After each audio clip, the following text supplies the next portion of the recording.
Uh,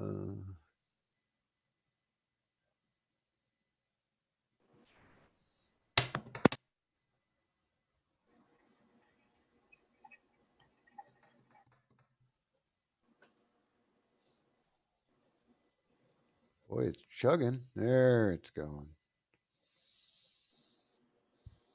Now, usually what I'll do on the YouTube one is pause it because otherwise I start hearing myself as at a delay in the background.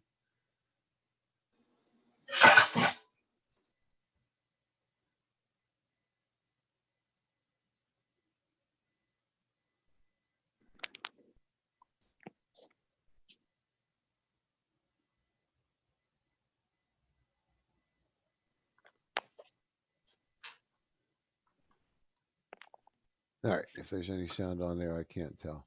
Hi, Kristen. How are you?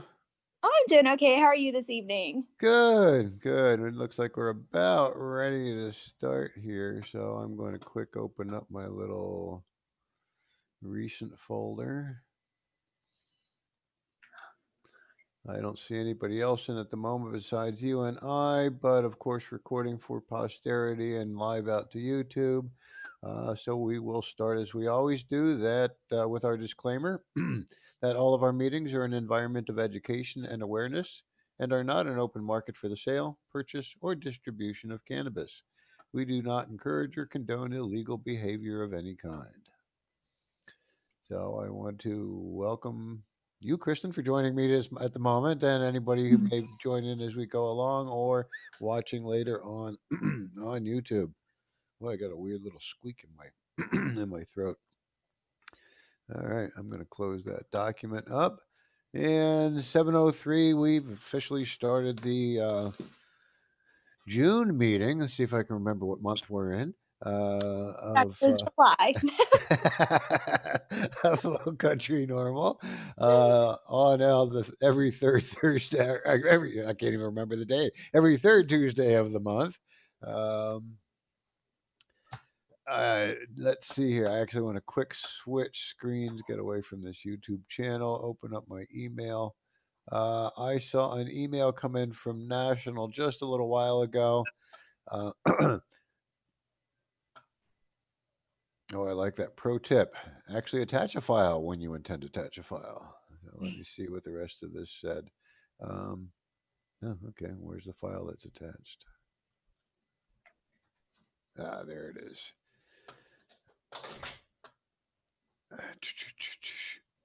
2020. There is share screen. Share, share, share. Where the heck is that button? Oh, right there. Big green one in the center.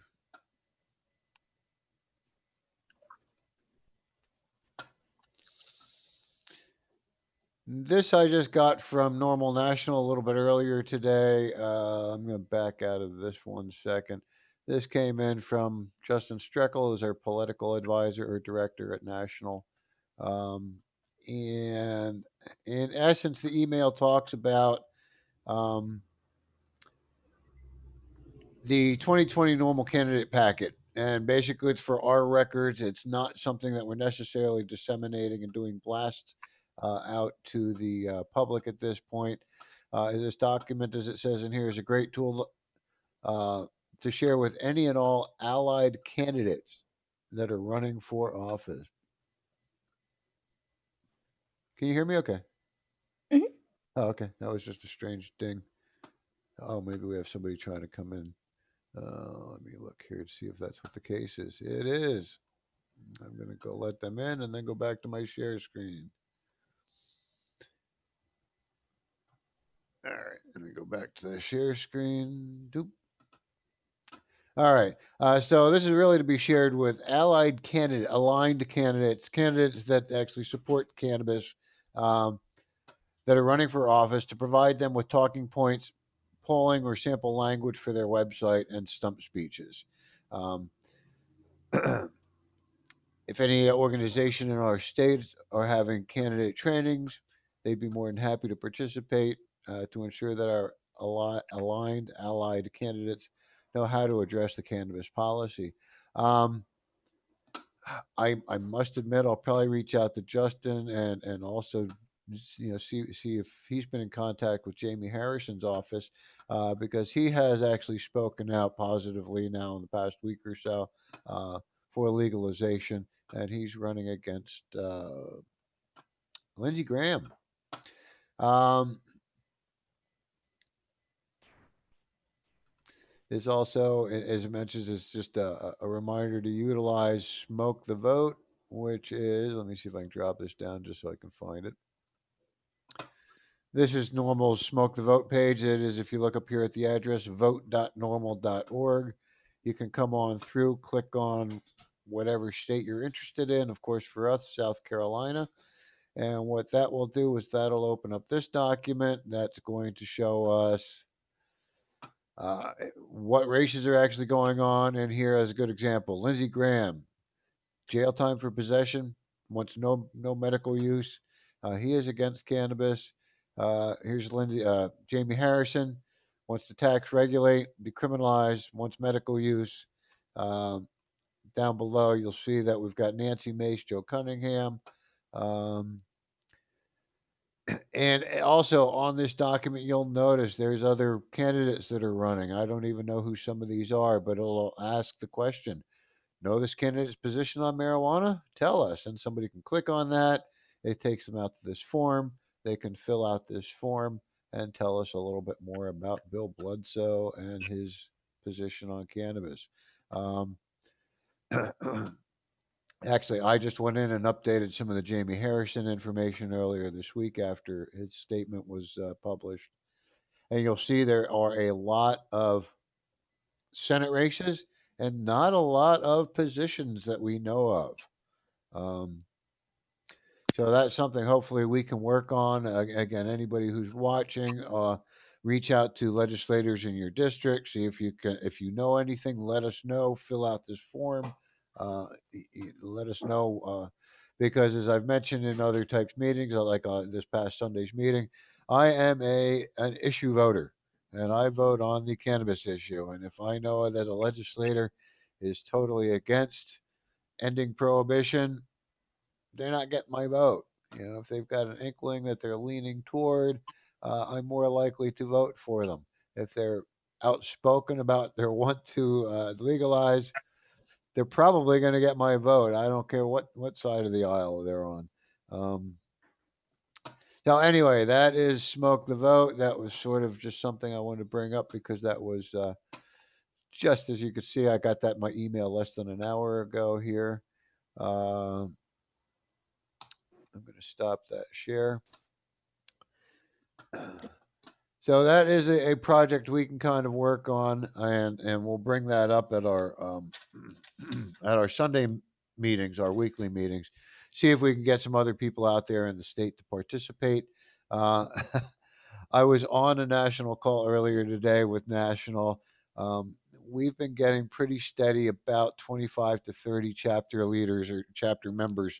They're not all directors. They could be, I think LA, we get like two or three or four people sometimes from just the LA chapter. Um, but it was kind of interesting because, of course, Jen Michelle Padini, who is our uh, national contact for chapter development and that kind of stuff.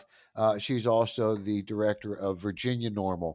And we were talking today about membership and how to, uh, run your membership program, try and inspire people to join. And they do very little in Virginia and national to, uh, as far as any extra perks or any, sign up now and get this something extra. Um, as she mentioned, they may run a 4 or 6 week little special where you'll get a sticker or something. Um, and we usually run ours in the beginning of the year. We did run a 6 week uh, special in the beginning of the year, actually offering a book as a special option. Um, so I don't know if I want to do that necessarily with memberships. Although I had to go and look while we were on the conversation and look at the population of South Carolina with about 5.15 million people, and Virginia that has 8.5 million people. So they've got about 3.5 million more people.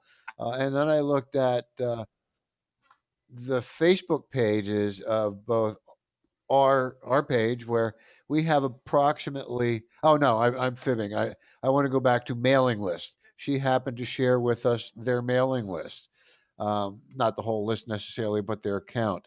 And their account in their mailing list from Virginia NORML is approximately 16,000 people that they are on their email list. Uh, in comparison, Lowcountry NORML, I think we're currently at 437. Um, that's a big difference considering we're less than half the size of Virginia. Uh, Mind you, Virginia, wrapped around Washington D.C. and Maryland and all the activity that's been going on with marijuana up there. um, that may explain some of it. The other thing I sort of looked at or try and consider on that are the number of, uh, I guess they're best termed as cannabis refugees that have left South Carolina to uh, to go to legal states, or at least medically legal states, so they can access their medicine without fear of being locked up, arrested, have a criminal record, and basically having their lives ruined just for trying to feel better. Um, so I'm not sure what the answer is. I guess what I'll do at the moment is just kind of segue that into some of the other things that are going on the national level. One is this is the 50th anniversary of NORML National.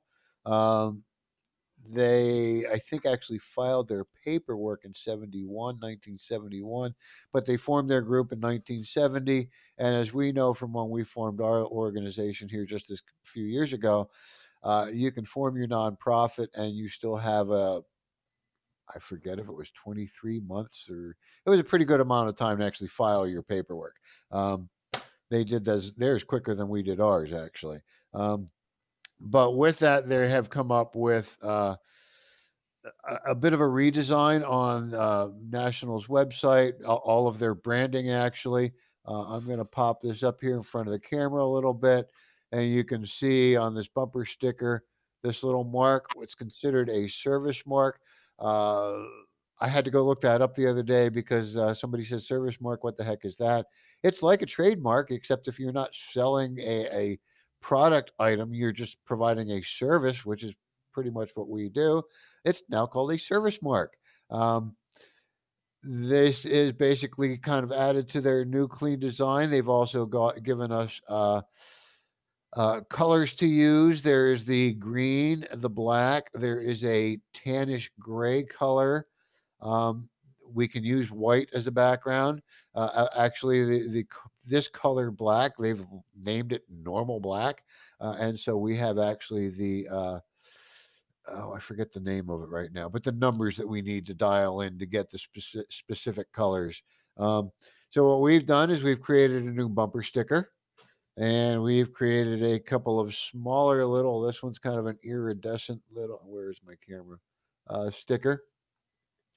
And this one, although it's on a white background, that's a clear sticker for like going on a window or something like that.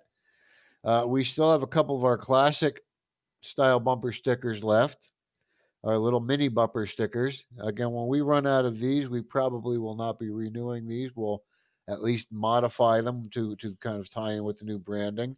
And just this week, although it's not branded to NORML, we have gotten in the new legalized South Carolina leaf sticker. Um, I've put this one out on the website already. These two and the bumper sticker have not gotten onto the website yet. What I'm thinking of actually doing at the moment, and you may chime in, kind of give me your opinion on it, is creating a sticker pack. Um, I mean, these big leaf ones are not necessarily inexpensive. I think we have them on our website at about $8. Our older version, the decriminalized ones, we had put on sale while we were on clearance to about 420 or something like that for a while till we clearanced them out. Um, but what I'm thinking of doing is taking all the 6 stickers, plopping one price on them. I'm thinking maybe $15 for the 6 stickers, uh, and putting that out there as one of our new fundraising promo pack kind of things. Um, so any input on that is appreciated on your thoughts. Also, not too far down the line, will be I think National is supposed to be giving us access to some place to order some other merch and premium products, T-shirts. Um, I don't know if at this until I figure out what's going on with National, if I'm going to reach out to our local silk screen shop that was making or legalize it pot meadow type shirts. Um, until I know what's going on with National, because again, we have to be specific with our colors, with the new branding. Um, and so, with that in mind, if anybody's watching, tell your friends, tell your family. We do have our old style T-shirts out on clearance, $12 a T-shirt. That's pretty darn good value, and it helps the cause, helps us do what we need to do to address our legislators, and get out there and collect signatures and such when we're not hiding in the house from COVID. um, which is kind of what I've been doing lately. Um, that's my rambling on stuff kind of going on locally. At the chapter level, I will briefly talk about legislation. Now I'm going to have to go back into my email here. I think there was another one. Just shared it earlier today on all of our social media. I did not put it on our website, but our Twitter, our Facebook, our Instagram. I shared about I don't have it in front of me, I can't see it, but the Blumenauer, McClintock, and I think there's a new name on it, Nelson or something like that, amendment. That's one of those amendments that needs to be renewed annually, and that is the one that I believe, oh, there's the one, has to do with not having the government fund enforcement of cannabis laws in legal states. Um, yep, since 2014, members of the Congress have passed annual spending bills that have included a provision protecting those who engage in the state-sanctioned use and dispensing of medical cannabis from federal prosecution. So again, it's coming up that time of year. Get this thing out there to remind people to contact your legislators. Matter of fact, I just did it earlier. Send it to Joey Cunningham to vote and support this. Um, Made it through every year so far since 2014, so we can just kind of cross our fingers that it makes it through there. Um, Local level, as you all know, with the pandemic, pretty much our legislature's shut down. I don't, and we've got elections around the corner. So as we just noticed on the smoke the vote, I did not go to and look real close on who's running, if anybody, against uh, Tom Davis in Beaufort. Tom's been the one who has drafted the Compassionate Care Act legislation every year for the past few years that he's been doing it. Um, Peter McCoy was drafting the uh, companion legislation to that from the opposing side, from the Democratic side, but he has moved on to federal prosecutor or something like that. Attorney general is, I forget what exactly. He's some sort of federal lawyer now at this up there. So of course his position's open. Um, we don't have any idea who may kind of grab the reins on that and draft it for the Democratic side if they decide to again do this. Um, Compassionate Care Act, as a lot of you may know, our opinion on it is it really needs some amending, especially when it comes to uh, what I see as additional harms to cannabis consumers that are added into it.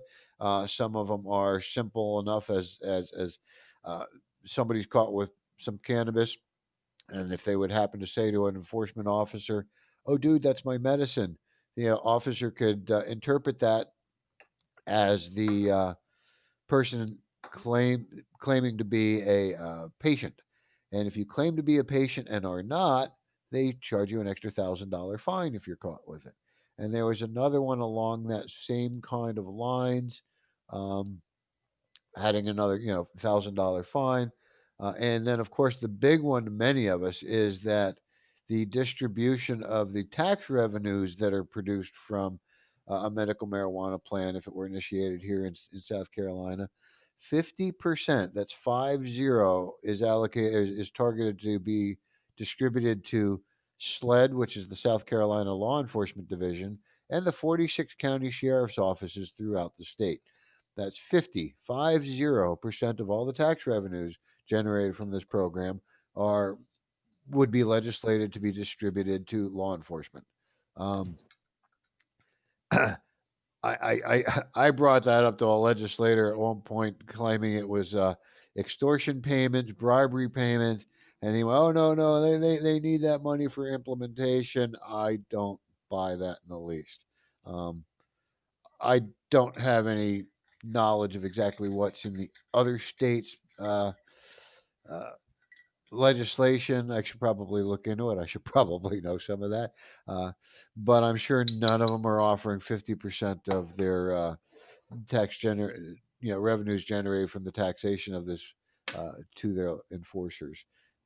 As we know, many of it we've seen many times on Colorado has distributed much of theirs to help communities and homeless people and things like that. Many millions of dollars. Um, we would hope that South Carolina would do the same thing. Excuse me while I lean off screen. Another thing, sort of on this thread, is in my conversation again with National today. A representative from Indiana, NORML, was discussing their governor, and apparently their governor, smoked one pot once as a teenager and just hated it and never tried it again. So his question was, how do we address it? He doesn't even want to discuss it. And there's other groups in their state, and we're familiar with this, that may support hemp or CBD or something like that, but they want no affiliation with NORML because they know that uh, their claim is that NORML makes them look bad in the eyes of legislators because legislators believe all we want is full legalization and end of prohibition. Is that a goal? Absolutely, it is a goal. But to me, that is the wrong reason for not affiliating and associating and working with other groups that are working for the same basic causes that you are. We're still interested in hemp and hemp legal, what's going on with hemp. As a matter of fact, next Sunday, if everything pans out, our guest at our weekly cannabis conversation online will be discussing hemp and trying to move the THC limit to 1% from the 0.03%. We're definitely interested in that. But it's a challenge. And the answer that was sort of given to this fella today on that was, maybe you're addressing it in a way that your legislators don't want to hear it. A good example of that is, uh, we might say, oh, well, it's going to help the sick people. It's going to help people with seizure disorder. It's going to help people with cancer, whatever the case may be. It's going to, it's great medical benefits. A lot of times legislators don't care unless they've been afflicted or affected themselves, or a close family member or friend that they've actually seen it up close and personal. They don't care. We've seen it time and time again where a legislator has either contracted something or a family member has contracted something, and all of a sudden their opinion has their evaluation has changed, is improved, has grown, uh, and now maybe they are in support for medical or something like that. Um, but that argument does not always work with all of our legislators. And so I like the response given back is, maybe reframe your argument or your plea to them as, hang on, I even wrote it down. What about the children? We hear it quite often from the opposition. If you legalize it, what about the children? All of a sudden, they're trying to give these scare stories of, next thing you know, children everywhere are going to find access to it and be able to utilize it. And and they're going to be driving around high and getting killed, and blah blah blah. And really, for the statistics from legalized states completely prove those things wrong. Um, Matter of fact, you tend to have less young people using in legal states, less opioid use in those legal states is another thing. Um, there isn't more access to the children. It's better controlled. It's regulated. And the comment that was sort of made with that struck with me is, hey legislator, what about the children? I mean, how dare you not care about these poor children who have access on the streets to cannabis any day of the week that they want? If it were regulated and controlled and in a dispensary, they're not going to have as easy access to it. That has already been proven in other legalized states. Where a dispensary opens, crime tends to go down, usage on teens tends to go down. Dispensaries that have closed in those same areas, the reverse kind of comes back at times. I was just reading a report on that yesterday.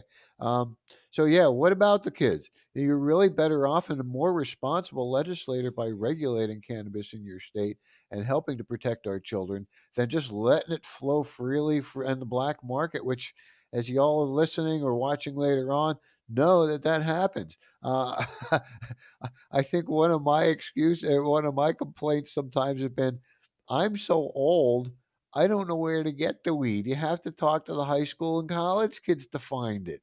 It's uh,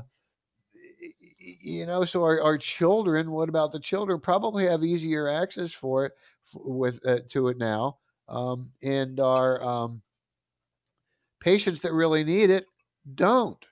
I mean, now let me say, our older patients that may really need it. I'm sure that younger people still have plenty of access and know where to find it in their neighborhood, but of course, then they're running the risk of getting arrested, jail time, and also the other thing is not really being able to select the right strain for whatever's ailing them. It's like going to a drugstore and say, "Hey, I've got an ache in my shoulder. What do you have?" And they say, "Oh, we have Pediacare, and that's the only drug we have in our store. Do you want it or not?" Look at them like, well, that's not really what I to treat for what I have, but yeah, will it give me any relief?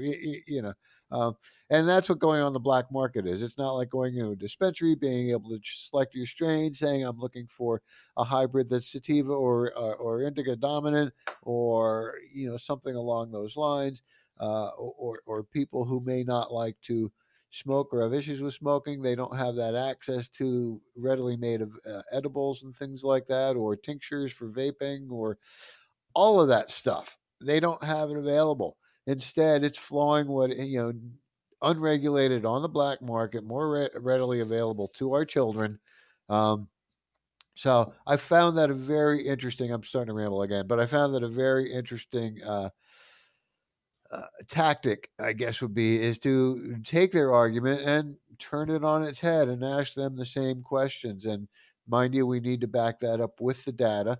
And on our fact sheets at National, you'll find them on their website. We do have the data on a lot of that information. Uh, but the other one that we often hear, especially on fighting for it, I think Virginia actually did this originally with their medical, was let doctors decide. And that's again, oh, here I go. Again, here in South Carolina would probably be a good campaign to run for the reasons that we really don't want our legislators deciding for us who gets it and who doesn't. It's the doctors that should be deciding. So we need a cannabis bill, unlike the one that we've had, uh, medical marijuana bill, that is not as restrictive, the most restrictive in the nation, as Tom Davis is proud to say on his. Um, we need it where the doctor's deciding who qualifies and who should have access. Not, oh, here's these 7 or 10 or 13 different ailments that you can prescribe it for. And by the way, you need to be chronically near death, or you're chronically ill. You have to be. I think the prediction was in the bill was uh, like terminally ill and expected to not survive more than a year. Um, I mean, come on. There's so many people that could improve their quality of life uh, and not be that near death. But that's South Carolina, So we need doctors to decide what about the children. I'm not really probably the best one to formulate and draft out the whole campaign.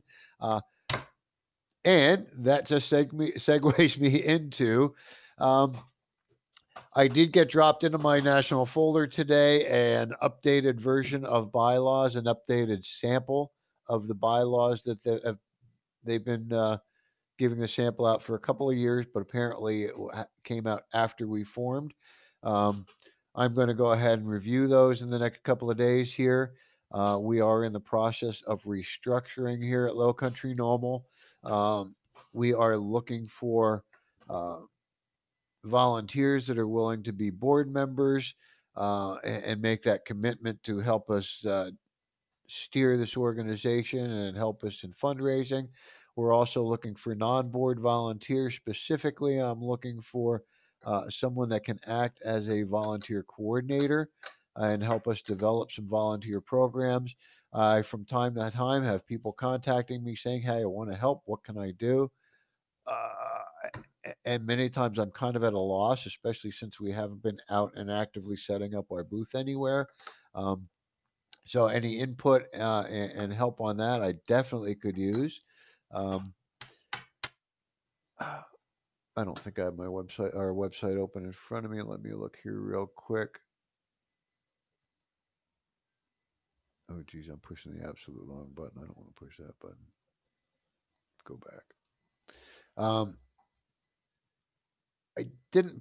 Okay. I did a post on my social media the other day, and actually it was in our newsletter that went out the other day about the board members and looking for board members. And there was a link in there to our website. Um, Under board members, there is a board nomination form. So if anybody is interested, visit our website. That's normalsc.org. That's NORML SC for South Carolina.org. And navigate to the board of directors page. You'll find that form down in there, down toward the bottom of the page. Email that to us at lowcountrynormal@gmail.com. Um, and we'll review it and see where we can go. If you're interested in just volunteering, again, email us. And especially if you're interested in being a coordinator, reach out to me so I can then, when I get these other volunteers, I can pass them on to you. Um, and hopefully we can get some good action going.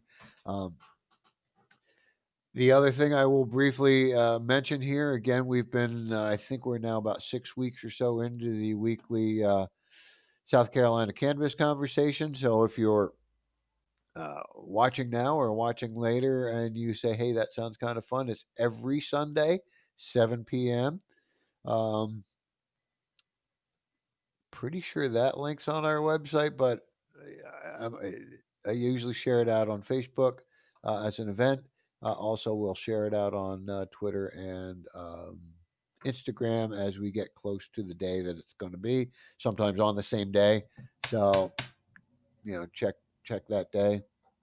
I try and target them in a blast earlier in the day, um, just so that people have a chance to see it before the meeting starts at 7. But anyway, join us for those. They've been going pretty well. This week, hopefully, we will have Janelle Ralph of Compassionate South Carolina. Hang on, which one? Compassionate SC and of Palmetto Harmony, um, talking about hemp. Otherwise, what time do we have? We're about a half hour into the meeting. I think I've kind of rambled enough. Um, oh, Kristen, I'm going to ask if you will unmute. I've got a question for you. If you've logged on to the Advocacy um, Green Flower Certificate Program yet? Yes. Okay. I have logged into that and I've kind of started a couple of those. And what that is, folks, is that is a new program that has been started by Green Flower and in conjunction with NORML. It is about 10 hours of media, 10 hours of class time on becoming a cannabis advocate, all the different aspects of being a cannabis advocate. Um, and if you do decide to become a member and are accepted on as a member of our board, we will offer that course to you complimentary. And anybody who's just interested in it, it's really not too expensive. Um, that's greenflower.com, green-flower.com, and check out their cannabis advocacy program or certificate program. Um, that was all I had on that. All right. Anybody else have anything to add to tonight as far as local normal business? This conversation really isn't like our weekly one. This is more just normal local. Oh, I do want to backtrack 1 second on what we are, locally. We do have our decriminalization petitions. Um, they've been going pretty much nowhere. Um, we haven't been able to get out and collect signatures, and I have done, I'm going to say, nothing to formulate another method to get them out there. I think what we need to do is just kind of set up one page on our website. Um, I started that a few weeks ago, and then I got sidetracked with the board thing. Uh, excuse me. But I'm going to get back to that hopefully later on this week or before our next Sunday chat, and clean that up so that we can be a little clearer on how people can actually download and collect signatures and then just mail it back to us. And hopefully we can start getting that campaign kind of going and rolling. What my real plan, we're in July, August, is really to wait until after November 3rd, after the election, after we have new legislators in place, and really kind of hammer at Folly Beach. I believe that we're going to have an opportunity between November and February sometime to access uh, residents, registered voters that are residents down there, without having to kind of uh, sift them out from all of the tourists that tend to go down there. I mean, you go from a population of about 3,000 to 23,000 in the summertime, and it gets hard to find the residents. So that is on, for the most part, a back burner until after the elections. Uh,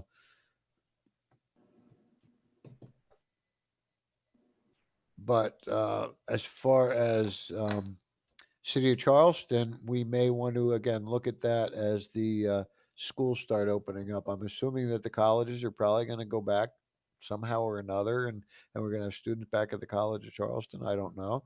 Um, we'll kind of wait and see on that. Like I say, whatever we're planning to do, we're going to try and do it as much online and focus it online as we can.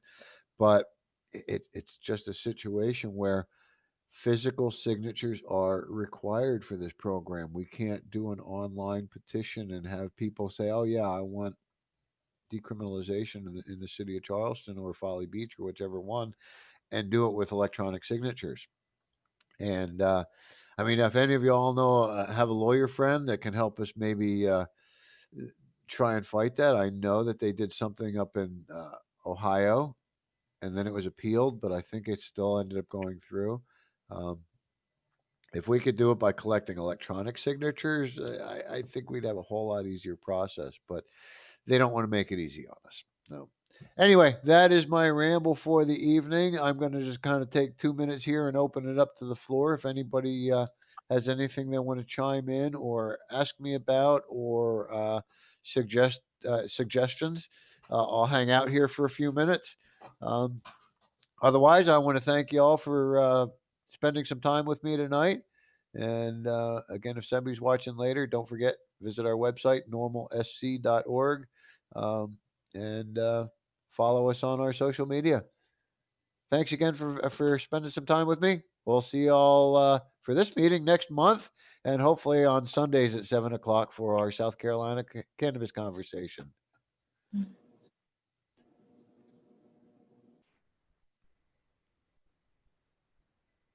Do do do do do do do